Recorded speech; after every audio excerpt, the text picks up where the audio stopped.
Lucifer ഇറങ്ങിയതിന് പിന്നാലെ ആരാധകർ കാത്തിരുന്നത് എമ്പുരാന് വേണ്ടിയാണ്. എമ്പുരാന്റെ ഓരോ വിശേഷവും കാത്തിരുന്നാണ് പ്രേക്ഷകർ കേൾക്കുന്നത്.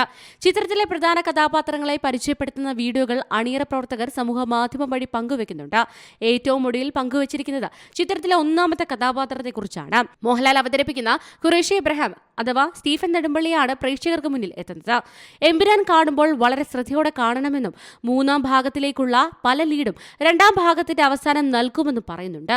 അതിനാൽ സിനിമ തീർന്നെന്ന് കരുതി തിയേറ്റർ വിട്ടാൽ നിരാശയാകും ഫലം. എന്തായാലും എമ്പുരാൻ കഴിയുമ്പോൾ മൂന്നാം ഭാഗത്തേക്കുള്ള ലീഡ് കൂടി കണ്ടെന്ന് ഉറപ്പുവരുത്തിയിട്ടേ തിയേറ്റർ വിടാകൂ എന്ന് താരത്തിന്റെ ആരാധകർ സമൂഹ മാധ്യമത്തിൽ അഭിപ്രായപ്പെടുന്നുണ്ട്. ഖുറേഷി ഇബ്രാഹിമിന്റെ ലോകമാണ് രണ്ടാം ഭാഗത്തിൽ കൂടുതൽ കാണിക്കുന്നതെന്ന് മോഹൻലാൽ പറയുന്നു. ഖുറേഷി ഇങ്ങനെ തന്റെ ലോകത്തിലെ പ്രശ്നങ്ങളും കേരളം അഭിമുഖീകരിക്കുന്ന ഇപ്പോഴത്തെ പുതിയ പ്രശ്നങ്ങൾക്കും പരിഹാരം ഉണ്ടാക്കുന്നു എന്നതിനെക്കുറിച്ചാണ് ഈ സിനിമ. ഖുറേഷി ഇബ്രാഹിമിന്റെ അഥവാ സ്റ്റീഫൻ നെടുമ്പള്ളിയുടെ കഥ നിങ്ങൾക്ക് അറിയണമെങ്കിൽ ഈ ഫ്രാഞ്ചൈസിയുടെ ഈ കഥയുടെ മൂന്നാം ഭാഗവും കാണേണ്ടി വരുമെന്നും മോഹൻലാൽ പറയുന്നുണ്ട്.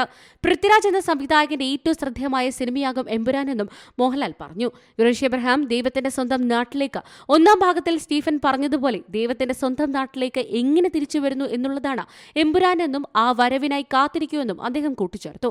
പൃഥ്വിരാജ് സുകുമാരൻ സംവിധാനം ചെയ്ത ലൂസിഫറിന്റെ വൻ വിജയത്തിന് പിന്നാലെ 2019 പ്രഖ്യാപിച്ച സിനിമയുടെ ചിത്രീകരണം ആരംഭിച്ചത് 2023 ഒക്ടോബറിലായിരുന്നു.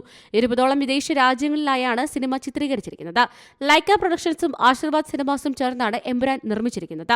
2025 മാർച്ച് 27 ലോകമെമ്പാടുമുള്ള തിയേറ്ററുകളിൽ എമ്പുരാൻ എത്തും. Entertainment desk, C Malayalam news. ഏറ്റവും പുതിയ വാർത്തകളും വിശേഷങ്ങളും വിരൽ തുമ്പിലറിയാൻ സി മലയാളം ന്യൂസ് എല്ലാ ഡിജിറ്റൽ പ്ലാറ്റ്ഫോമുകളിലും ലഭ്യം.